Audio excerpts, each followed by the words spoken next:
Corps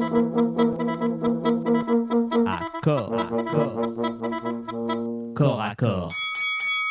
Et comme je vous le disais, on va prendre un petit peu de hauteur pour ce corps à corps, hauteur par rapport à l'actualité. Mais il y en a de l'actualité en Union européenne, puisque vous vous rappelez notamment d'abord de l'Union européenne qui tente de se démarquer désormais, parce qu'avant ce n'était pas le cas, de la politique américaine et notamment de Donald Trump. Et puis on a vu aussi ce qui se passait, je vous l'ai dit, en Roumanie. On a vu aussi le fédéralisme européen qui prend plus de place en ce moment avec une guerre à nos portes, avec le Covid avant. Enfin bref, donc on voit quand même ce qui se passe. Eh bien, face à ce constat délétère, il y a un rapport qui a été produit par le Matthias Corvinus College, c'est à Budapest, qui envisage un Great Reset européen. Mais rassurez-vous, celui-là, il va dans le bon sens. C'est celui qui permettrait de revenir finalement à une Europe, vous savez, une Europe des pays souverains, une Europe finalement plus respectueuse de différentes nationalités, la différente volonté des peuples. Eh bien, pour en savoir plus, évidemment, je suis très heureuse d'accueillir nos deux invités, Gregor Pupinck et Rodrigo Ballester. Bonjour Gregor Pupinck. Oui, bonjour. Et merci beaucoup d'être avec nous ce matin. Vous êtes juriste, essayiste français, directeur du think tank chrétien conservateur, le ECLJ, et à l'origine du rapport Les ONG et les juges de la CEDH, qui révélait l'influence de Soros sur la CEDH. Vous êtes aussi auteur de ce livre, Les droits de l'homme dénaturés, aux éditions du CERF. Nous sommes également avec Rodrigo Ballester. Bonjour. Bonjour madame. Et bonjour Grégoire. merci beaucoup d'être avec nous ce matin. Vous êtes directeur, vous, du Centre d'études européennes du Matthias Corvinus Collegium, donc ancien fonctionnaire européen à la Commission européenne. Et donc, vous venez de publier ce fameux rapport intitulé The Great Reset, Restoring Member. Bon, je ne vais pas tout citer en anglais avec mon affreux accent, mais en gros, vous mettez des propositions pour restaurer la souveraineté nationale au sein de l'Union européenne. Ça, c'est ça qui est particulièrement intéressant. Peut-être on va commencer avec vous, Rodrigo Ballester, si vous voulez bien. Quelle est cette proposition finalement de faire un Great Reset, mais dans le sens intéressant pour une fois, d'annuler ou de réinitialiser finalement l'Europe? Oui, merci beaucoup pour commencer. Donc, on a été un peu malicieux avec le titre, je l'avoue, mais c'était une très bonne occasion de justement provoquer un petit peu. Oui. Et surtout, quel est le but de ce rapport? C'est de remettre l'Église au milieu du village. Ce qui, en fait, l'histoire de l'Union européenne, surtout depuis Maastricht, c'est finalement une distorsion de ses origines, un déni de ses origines, de sa raison d'être originale. En 1957, en 1951, même quand l'Union européenne, l'ancêtre de l'Union européenne a été créé, effectivement, les États membres étaient les principaux acteurs. La souveraineté nationale était au cœur du projet. Et puis, petit à petit, surtout depuis Maastricht, pas petit à petit d'ailleurs depuis Maastricht, ça a été complètement dilué. Et aujourd'hui, on en est arrivé à un point où on ne reconnaît plus l'Union européenne qu'on avait créée au début. Et donc, comme en plus on est dans un contexte où en délétère, comme vous l'avez dit, mais mais vous savez, qui finalement oblige l'Union européenne à faire une fuite en avant. Elle est en train dans une surenchère fédéraliste. Eh bien, il fallait aussi peut-être occuper le terrain du débat intellectuel parce qu'il y aura une réforme des traités. Elle est là, elle est déjà sur la table du Conseil européen, des États membres. Elle a été proposée par le Parlement européen et qu'a proposé le Parlement européen, justement, cette surenchère fédéraliste. On va supprimer l'unanimité, on va donner beaucoup plus de compétences à l'Union européenne. En fait, on essaie de nous imposer d'en haut en bas, en catimini, comme d'habitude, Ouais. une Europe fédérale que finalement après on va nous mettre entre dos au mur pour l'approuver. Eh bien, ce rapport, justement, c'est une contre-offensive, si vous voulez, une contre-proposition. On va mettre sur la table des propositions très concrètes qui vont dans la direction contraire, à savoir remettre la souveraineté nationale au cœur du projet européen et puis aussi rapatrier beaucoup de compétences et aussi redécouvrir certains principes qui sont écrits dans les traités mais dont tout le monde se fout, notamment la subsidiarité ou le principe d'attribution des compétences qui est quand même le principe phare de l'Union européenne et encore une fois, c'est une relique, tout le monde s'en contrefiche et l'Union européenne, on s'est habitué, bon an mal an, à ce qu'elle aille allègrement au-delà de ses compétences et sans que personne ne dise rien. Eh bien, nous, on a dit le contraire. Oui, alors on va donner quelques exemples concrets et puis je vais me tourner vers Grégoire Pupinck concernant ce domaine qui était donc réservé avant aux États et puis qui a été grignoté progressivement par l'Union européenne. On peut parler de la santé, on a eu un magnifique exemple avec la signature par SMS de Ursula von der Leyen des contrats avec notamment Pfizer. On peut parler de ce qui se passe au niveau militaire en ce moment puisque Ursula a décidé d'envoyer un certain nombre d'armes, de munitions, etc., à l'Ukraine. Et c'est elle qui l'a annoncé sans que les populations soient concernées, concertées. On peut parler aussi de l'avancée de la monnaie numérique européenne qui avance sans que les gouvernements aient été concertés. Ou encore, et ça, je sais, Grégoire Pupin, que c'est votre sujet, du gouvernement des juges européens et qui, d'ailleurs, vont jusqu'à sanctionner les États qui n'iraient pas dans leur sens et même dans leurs valeurs. Grégoire Pupin, si vous voulez bien nous illustrer cet exemple-là. Oui, je crois que c'est une. D'abord, merci beaucoup de cette émission. Bravo à Rodrigo Ballester, au MCC, d'avoir publié ce rapport Donc qui est le très bon. MCC, pardon, c'est le Matthias Corvinus Collegium pour que tout le monde comprenne. Voilà, donc l'organisation dans laquelle travaille M. Ballester. Mm. Et donc, c'est un très bon diagnostic de la situation des institutions européennes. Je pense qu'on ne pourra pas faire l'économie maintenant d'une vraie réflexion politique et d'une décision sur l'avenir des institutions européennes. Nous sommes à un tournant historique majeur avec le contexte de la guerre en Ukraine qui sert, on va dire, un peu de crise d'instruments pour faire avancer l'Europe. Oui. Vous savez, moi, j'appartiens, comme Rodrigo, à une génération où on nous disait toujours l'Europe, c'est la paix. Oui. Grâce à l'Europe, il n'y aura pas la guerre. Ce qu'il faut que les gens comprennent aujourd'hui, c'est que maintenant, on veut faire l'Europe par la guerre. C'est-à-dire qu'après l'Europe, c'est la paix, maintenant, c'est l'Europe par la guerre. C'est ça la situation dans laquelle nous sommes maintenant. Mm. La crise ukrainienne est un moment majeur, une opportunité majeure pour faire avancer la construction européenne dans le projet fédéraliste. On peut parler des détails techniques du droit des traités, de la subsidiarité, etc. C'est un aspect important. Mais il ne faut pas se leurrer la face, ce ne sont que des détails juridiques. La vraie question est de savoir si nous soutenons, si nous adhérons au projet fédéraliste européen. Oui. Le reste, c'est de la cuisine juridique. Et Oui. si nous adhérons à ce projet fédéraliste européen, ça veut dire que nous acceptons de vivre dans un système où les États ont une souveraineté limitée.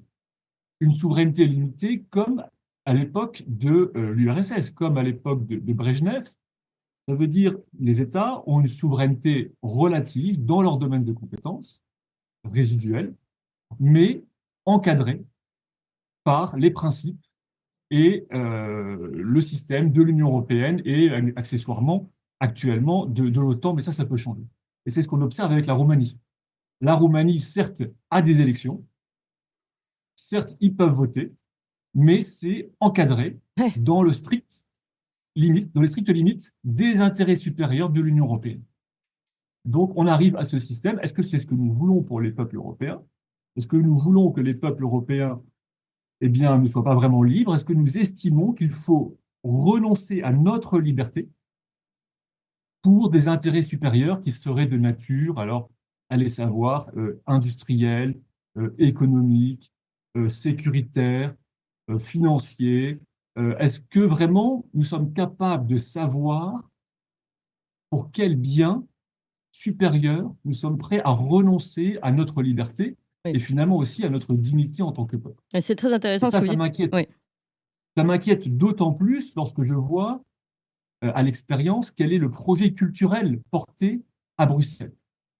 C'est-à-dire que si à la limite l'Europe de Bruxelles était l'Europe que j'aime, Mm. l'Europe à laquelle je crois, l'Europe aussi des Hongrois, l'Europe des Slovaques, l'Europe des Espagnols, enfin cette Europe que l'on aime, je serais presque d'accord parce que je suis foncièrement européen, j'aime Mm. l'Europe. Mm. Mais lorsque je vois que Bruxelles prend des décisions qui vont à l'encontre de cette Europe que j'aime, eh bien j'avoue que je ne lui fais plus confiance. Et c'est là la situation maintenant, c'est perte de confiance, perte de compréhension de l'endroit où ils veulent nous mener.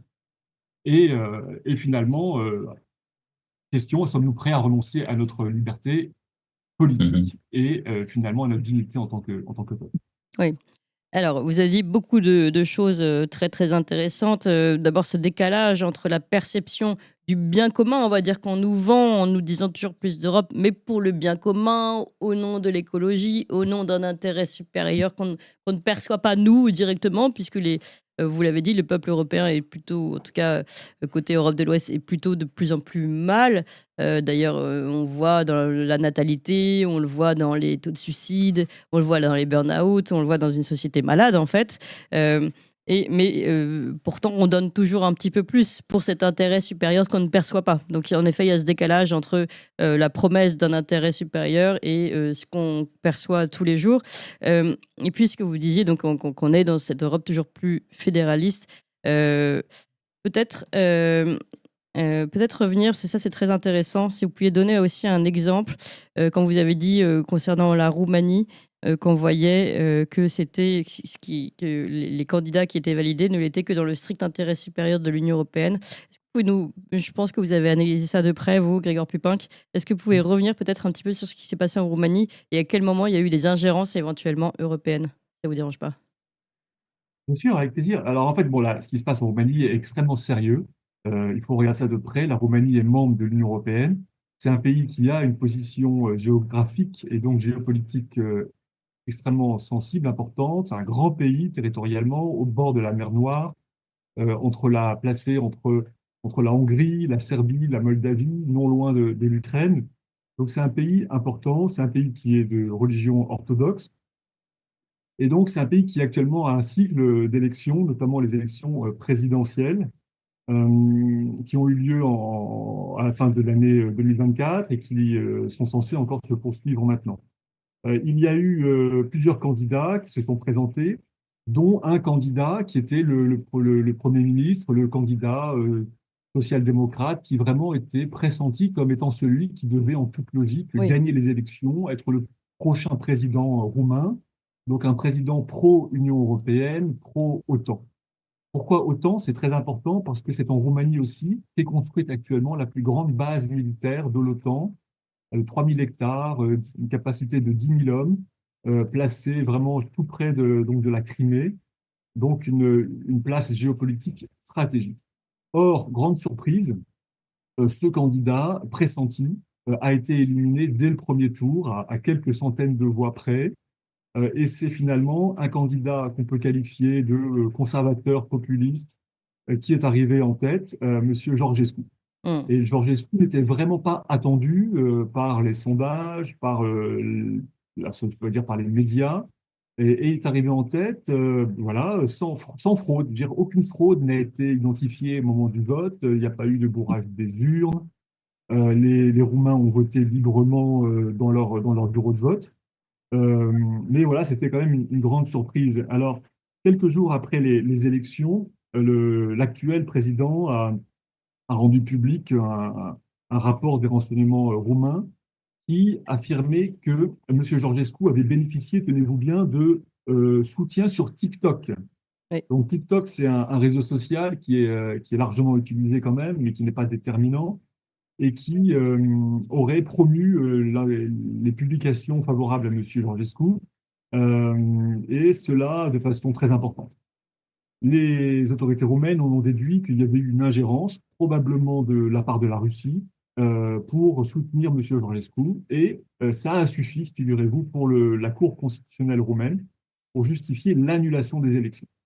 Alors, annulation des élections parce que simplement, il y a eu un regain d'informations favorables à M. Georgescu sur TikTok. C'est-à-dire, c'est quand même pas déterminant de mon point de vue. Mm. En plus, TikTok, c'est souvent des personnes mineures qui regardent TikTok, donc qui n'ont par définition pas le droit de vote.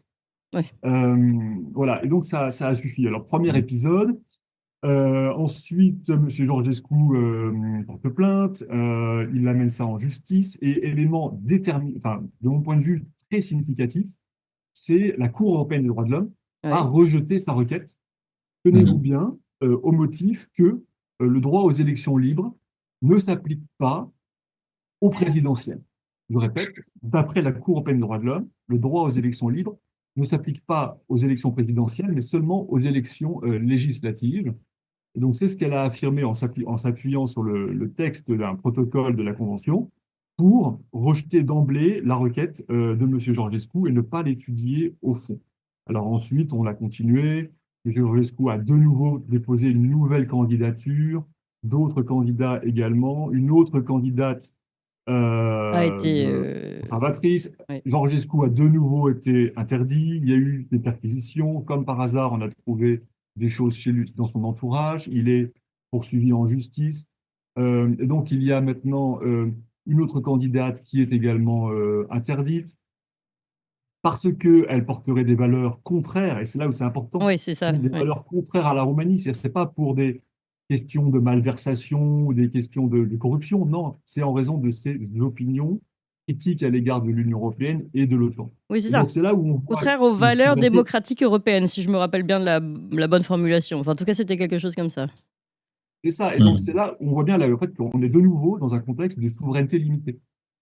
Ça veut dire, vous pouvez, oui, être candidat, vous pouvez voter, mais à condition que vous restiez strictement dans le cadre défini par l'Union européenne ou autrefois défini par Cadre Maastricht. moral, donc, hein, on est là-dedans, là. Cadre moral, Ouais. ça veut dire pas de remise en cause de l'Union européenne, pas de remise en cause de l'OTAN.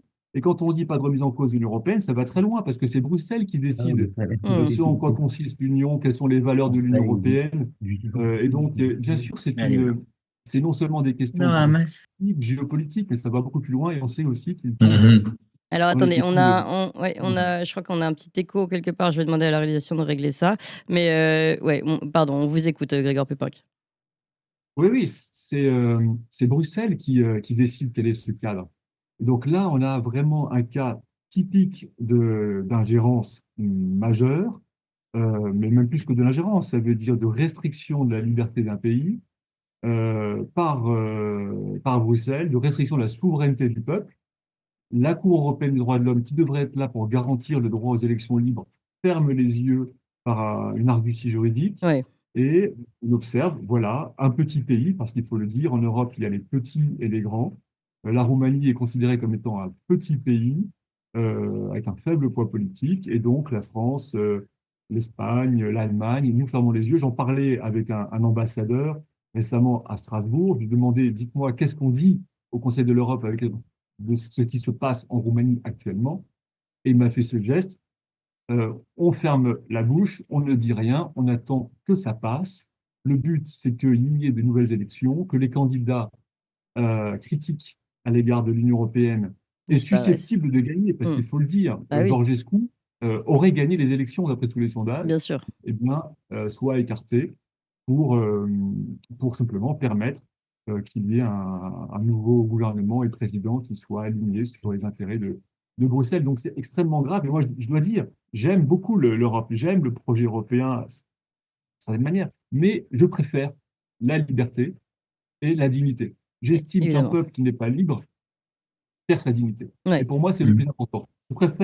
Je connais les limites des peuples, je sais qu'un peuple peut commettre des erreurs, mais au moins il est libre. Oui, bien sûr. Et je crois que c'est beaucoup plus prudent de faire confiance au peuple que de renoncer à notre propre liberté, finalement, pour autre chose que l'on ne comprend pas, que l'on ne maîtrise pas, qui nous est étranger. Et à la fin, on voit, je pense qu'il y a, notamment sur les questions évidemment, aujourd'hui, on parle de l'immigration, mais lorsque l'on voit que des peuples sont, d'une certaine manière, sacrifiés dans leur intégrité pour des intérêts qui leur échappent relatifs à l'immigration, c'est simplement pas possible. Alors, donc c'est un exemple voilà, de situation. C'était très très intéressant le fait que vous repreniez bien cet exemple roumain, mais dans tous les détails aussi juridiques, cette réponse de la CDH qui est quand même assez lunaire.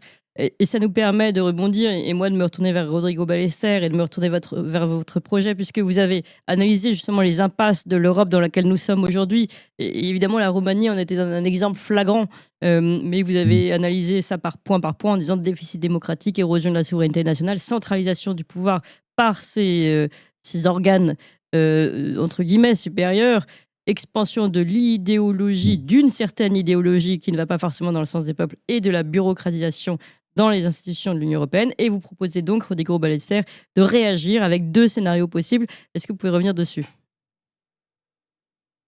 Oui, bien sûr. Déjà, je voulais juste préciser également que nous avons coécrit ce rapport avec nos confrères de Ordo Iuris, un think tank polonais avec lequel on travaille beaucoup. Donc, voilà, je les Faites salue au bien, oui. passage. Je vais juste revenir sur le cas roumain, parce que tout ce Oui. qu'a dit Grégor, effectivement, c'est vrai, et c'est même encore pire. Je vous donne juste un petit Allez-y, détail. bien sûr. Le 2 décembre, la Cour constitutionnelle roumaine valide les élections à l'unanimité, le 2 décembre. Hmm. Le 6 décembre, elle fait volte-face à l'unanimité. C'est-à-dire qu'elle a changé d'avis en 4 jours. À Et l'unanimité. entre-temps, le 4 décembre, il y a eu des élections. Oui, à l'unanimité. Il y a eu des élections législatives en Roumanie. Et comme les deux partis pressentis ont gagné les élections législatives, il n'y a pas eu un poil, disons, de contestation. C'est-à-dire qu'on a critiqué on a contesté que les élections présidentielles en 4 jours. Celles qui ont eu les législatives, personne n'a rien eu à redire. Et soyons prudents avec l'Union européenne, soyons même naïfs, peut-être elle n'y est pour rien. Hmm. Mais dans le pire des cas, on peut lui reprocher, c'est ce qu'a dit Grégor, c'est ce silence assourdissant. C'est-à-dire qu'en même temps, l'Union européenne était en train de s'acharner contre la Géorgie, qu'il y avait eu des élections, on a interdit les visas des diplomates géorgiens, vous avez des diplomates de l'Union européenne et de l'Allemagne notamment qui manifestaient un jour sur deux, enfin vraiment un acharnement contre la Géorgie. Et tout d'un coup, on a le cas roumain qui quand même qui saute aux yeux, parce qu'on est effectivement en train de voler une élection. Et là, il n'y a pas eu un seul tweet, pas une seule déclaration, rien, absolument rien. Donc, dans le meilleur des cas, on peut leur reprocher un silence assourdissant qui révèle justement ce deux poids, deux mesures. On connaît déjà dans l'Union européenne, ça fait déjà facilement 5 ans que c'est comme ça, depuis que l'état de droit est devenu vraiment leur politique préférée. Vous voulez encore un exemple de deux Oui, poids, deux mesures? allez-y. Parlons par exemple du cas de la Pologne. La Pologne, on leur a confisqué 137 milliards d'euros pendant des années. Il a suffi que la Pologne change de gouvernement pour que l'argent coule à flot. Donc Ouais. en 3 mois, sur des promesses, on leur a versé 137 milliards d'euros, alors qu'en attendant, les étudiants hongrois continuent d'être virés du programme Erasmus C'est dingue. pour des arguties juridiques. C'est absolument dingue, c'est vrai. Hmm. Effectivement, c'est absolument, c'est une pulsion autocratique et tout à fait arbitraire. Alors, l'arbitraire au nom d'état de droit, c'est pire que orwellien. Pour revenir à notre rapport, effectivement, on propose 2 scénarios. Le deuxième scénario, c'est le scénario d'une table rase. On recommence. Effectivement, là, ça serait un vrai great reset. C'est-à-dire que là, on ferme la boutique et on recommence sur de nouvelles bases. Le premier scénario est beaucoup moins radical. C'est simplement, comme je disais, remettre l'église au milieu du village et revenir aux origines de l'Union européenne en modifiant les traités ou tout simplement en redécouvrant certaines choses qui sont dans les traités et dont tout le monde s'en fout. Oui. Dont tout le monde Et se qu'on ne fout, comme devrait je pas disais. laisser passer. Subsidiaire. Exactement. Je vous donne un exemple très très récent qui est arrivé la semaine dernière, le 13 mars. Parce que c'est vraiment un cas qui démontre comment l'Union européenne opère. Et à savoir, pour aller bien au-delà de ses compétences et imposer cette idéologie délétère complètement woke ici, en l'occurrence, c'est l'identité de genre. Eh bien, vous avez un arrêt de la Cour européenne de justice, donc la Cour de l'Union européenne, pas celle de Strasbourg, celle du Luxembourg, qui en fait oblige la Hongrie à reconnaître l'identité de genre à travers le règlement de protection des données. Vous savez, le GDPR, à savoir ce règlement qui vous oblige à accepter tous les cookies dès que Oui. vous ouvrez un web, etc. Oui. Eh bien, Ce qui est voilà, censé vous nous devez protéger, mais en fait, on est reprendre. obligé de les accepter. Pardon, je fais une parenthèse, on est obligé de les accepter pour passer plus loin dans l'application ou le machin. Donc, de toute façon, ça change pas grand-chose. Mais bon, Oui, bref. mais surtout, l'Union européenne s'en sert comme un cheval de Troie pour obliger la Hongrie à reconnaître l'identité de genre. Parce que vous aviez un réfugié iranien auquel la Hongrie avait donné refuge, donc asile, en 2014, parce que voilà, il se prenait pour un homme alors que c'était une femme, etc. Et cette personne-là s'est retournée contre la Hongrie parce que la Hongrie refusait de la reconnaître comme homme Mm. biologique, parce qu'elle n'est pas un homme biologique. Oui. Eh bien, l'Union européenne, maintenant, à travers ce règlement de protection des données, ça s'est arrivé la semaine dernière, eh bien, prétend que la Hongrie soit obligée de reconnaître l'identité de genre surtout sur un sujet pour lequel l'Union européenne n'a aucune compétence, Oui. mais zéro Mais compétence. attendez, pardon, mais C'est-à-dire comment qui- ils réussissent à tirer un truc de protection des données et à dire à cause de ça, vous êtes obligé de reconnaître que cette dame est de sexe masculin, ce qui n'est pas vrai? À quel moment ils réussissent à tordre à ce point-là? Ben, ça fait des années qu'ils le font au nom des valeurs européennes. C'est que vous avez besoin d'un texte juridique pour un espèce de point de rattachement pour faire tomber un sujet complètement national dans le champ d'application du droit européen. Et après, vous allez appliquer, vous allez interpréter le droit européen au nom, à la lumière, à l'aune des valeurs européennes. Et les valeurs européennes, Grégor vient de les critiquer. Alors, c'est quoi? C'est la non-discrimination, etc. Mais il n'y a rien d'européen là-dedans. Enfin, ce sont des valeurs plutôt progressistes qu'on peut retrouver d'ailleurs dans beaucoup d'autres constitutions, dans d'autres continents, etc. Et alors, à la fin, vous avez un article complètement piège, non, sur les valeurs européennes qu'on peut interpréter à toutes les sauces, Bien surtout sûr. la sauce woke. Et après, donc, vous pouvez leur faire dire ce que vous voulez. Et donc, le 13 mars, vous avez vu cet arrêt de la Cour européenne de justice, c'est un parmi beaucoup d'autres. Ce n'est finalement que la pointe de l'iceberg. Alors, comment stopper ça? Mm. Eh bien, il y a plusieurs solutions. Par exemple, vous savez qu'aujourd'hui, l'unanimité est très, très décriée. Alors, il faut surtout supprimer l'unanimité. Voilà un peu, c'était vrai, même d'ailleurs la proposition principale pour changer les traités, donc la proposition fédéraliste qui avait été proposée par le Parlement européen dans un rapport de 5 rapporteurs, dont 4 étaient allemands. Oui. Vive la diversité. L'autre était belge, c'était Verhofstadt. Eh bien, il faut supprimer l'unanimité. Eh bien, nous, on pense exactement le contraire. Moi, l'unanimité, plus je la regarde dans les yeux, plus elle me plaît. Je suis même au bord de tomber amoureux de l'unanimité. Je pense vraiment que c'est le mécanisme qui va garantir la survie La de l'Union souveraineté des européenne. États. Oui. Et oui, parce que une Union européenne dans laquelle les lignes rouges des États membres sont respectées serait une Union européenne plus forte, plus Bien sûr. robuste. Alors ça, d'office, déjà Mais sauf que, juste pardon, une petite question, Rodrigo Balacer, sur l'unanimité. Si on veut refaire, par exemple, un Great Reset et qu'on doit avoir une unanimité, aujourd'hui, on a les États comme la Hongrie qui seraient prêts à faire tout pour qu'on revienne à un peu plus de souveraineté étatique et pas super, comment dire, super étatique, voilà, supranational. Mais il y aura toujours l'autre pays comme l'Allemagne, par exemple, hein, au hasard, qui elle, s'y opposera. Donc l'unanimité peut être à double tranchant. Ça peut être dans l'autre sens aussi. Certes, et force est de constater que beaucoup d'États membres, l'Allemagne, la Belgique, je pense, est encore un meilleur exemple, seraient prêts effectivement à se fondre dans cette fédération jacobine européenne. Oui. C'est vrai. Alors, ce qu'il faudrait faire, c'est se mettre d'accord sur un dénominateur commun, qui était celui de 1951, de 1957, à savoir le marché européen. Ah bah oui, tu repars de là, c'est sûr. Et après, Oui. et sur cette base-là, effectivement, faire une Europe encore plus à la carte, encore plus flexible, parce qu'elle est déjà assez flexible, en fait, l'Europe. Tous les États membres ne font pas partie de Maastricht, ne font pas partie de l'euro, etc. Sauf que, et il faut également généraliser cette flexibilité en fonction des intérêts nationaux. Et si certains États membres veulent aller dans la direction jacobine, eh bien, qu'ils y aillent voilà, tout seuls, qu'ils y aillent devant. qu'ils y aillent tout seuls, effectivement, mais qu'ils ne forcent pas ça sur les autres. Et je pense que le candidat numéro 1, la politique numéro 1 qu'on devrait absolument renationaliser, déjà, c'est la migration. Là, c'est évident, et ça me semble évident. Et encore une fois, en fonction du principe de subsidiarité. Je ne veux pas me perdre dans des arguties juridiques, mais le principe de subsidiarité dit très clairement qu'il faut que les décisions soient prises au niveau le plus adéquat. La migration après 25 ans, c'est un fiasco absolu au niveau de l'Europe. Il faut rapatrier cette politique. Selon les thèses fédéralistes, une fois qu'on a donné des compétences à l'Union européenne, on ne peut plus les reprendre. Oui. Mais pourquoi pas? Mais c'est écrit où ça? Je l'ai jamais vu, moi, dans le traité. En principe, en fonction du principe de subsidiarité, on pourrait parfaitement rapatrier des compétences également. Deuxième candidat, c'est l'état de droit, effectivement. Maintenant, il est évident que l'Union européenne se sert de l'état de droit et du budget européen comme des armes de chantage politique.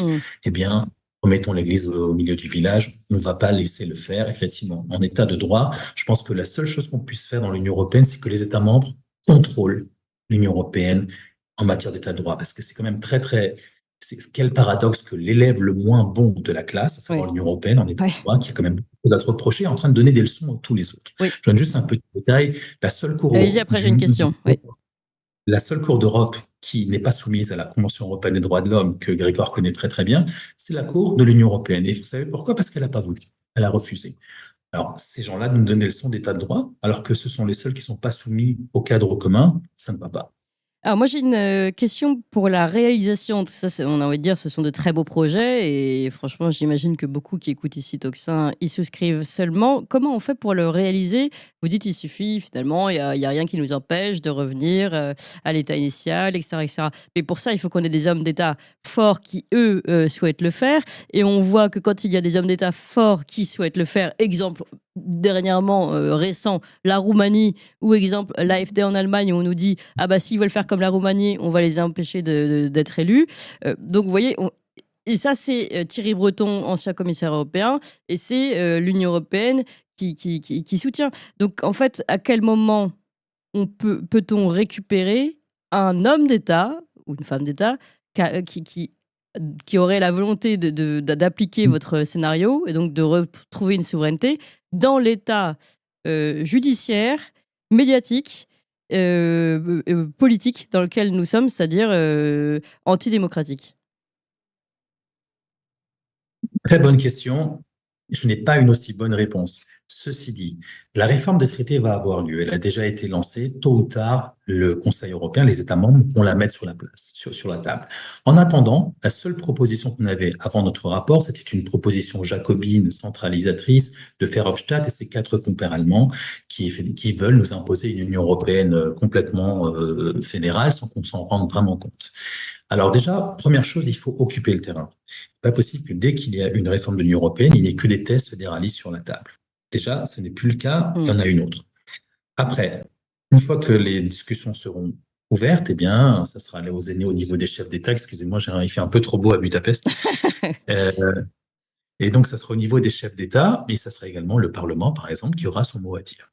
Et donc, le Parlement aujourd'hui, il y a quand même des groupes, le Parlement européen, il y a des groupes puissants, qui de plus en plus forts, comme les Patriotes, par exemple, le groupe ICR, qui pourrait porter cette voix également. Donc, voilà, l'équilibre des forces est quand même beaucoup plus équilibré qu'avant. Et je pense que c'est quelque chose c'est pour ça qu'il faut pas avoir peur non plus de mettre des propositions sur la table. À bien des égards, notre proposition a été prise comme un blasphème, parce que beaucoup de gens pensent que l'Union européenne est un dogme, un culte. Alors, bien sûr, l'unanimité, c'est comme si on parlait de l'Immaculée Conception. Non. C'est un projet qu'on a le droit de discuter et c'est ce qu'on vient de faire. Donc, la bataille sera dure, mais c'est pas seulement qu'il faut s'immoler en se battant, c'est que en fait, on a beaucoup de chances de la gagner. Eh bien, c'est une bonne nouvelle. Le mot de la fin pour Grégoire Pupinck, j'imagine. Vous avez peut-être des réactions peut-être sur cette question aussi, Grégoire Pupinck. Oui, non, je pense qu'on vit dans un peu un changement d'époque où on arrive à obtenir des dirigeants courageux qui osent prendre des décisions qui changent. On a vu ça aux États-Unis, bien sûr, on a vu ça en Argentine, on voit ça ailleurs. En Argentine, Peut-être que notamment. l'époque, effectivement, est à des dirigeants plus, voilà, qui osent renverser la table, qui osent revoir. Très clairement, les réformes cosmétiques ou les réformes limitées, évidemment, c'est tentant, c'est séduisant parce qu'on se dit qu'on ne va pas apporter trop de troubles, que c'est prudent, etc. Mais il y a une inertie du système qui est telle. Mais c'est la question qu'on pose toujours pour la CEDH. Est-ce qu'il faut garder la CEDH ou en sortir? Évidemment, la CEDH, c'est bien au départ, la Convention, il y a d'excellentes choses. Mais lorsque vous avez toute une administration qui est derrière, tant que vous ne changez pas l'administration, qui va avec, vous êtes un peu coincé parce que l'administration, elle a son inertie, c'est ce que les Américains appellent le deep state. Oui. Et donc, le grand travail de ménage, entre guillemets, fait par l'administration Trump, c'est précisément pour changer cette inertie. Oui. Et c'est ça qui est le plus dur. Vous pouvez changer les règles, mais si les gens qui les interprètent restent les mêmes, ce sera un travail vraiment très difficile. Donc, il faut aussi penser à l'administration elle-même, aux fonctionnaires.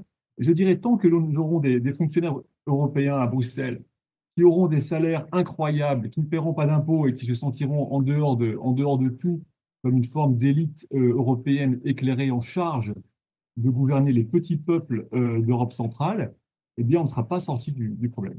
Ouais, Et justement, oui.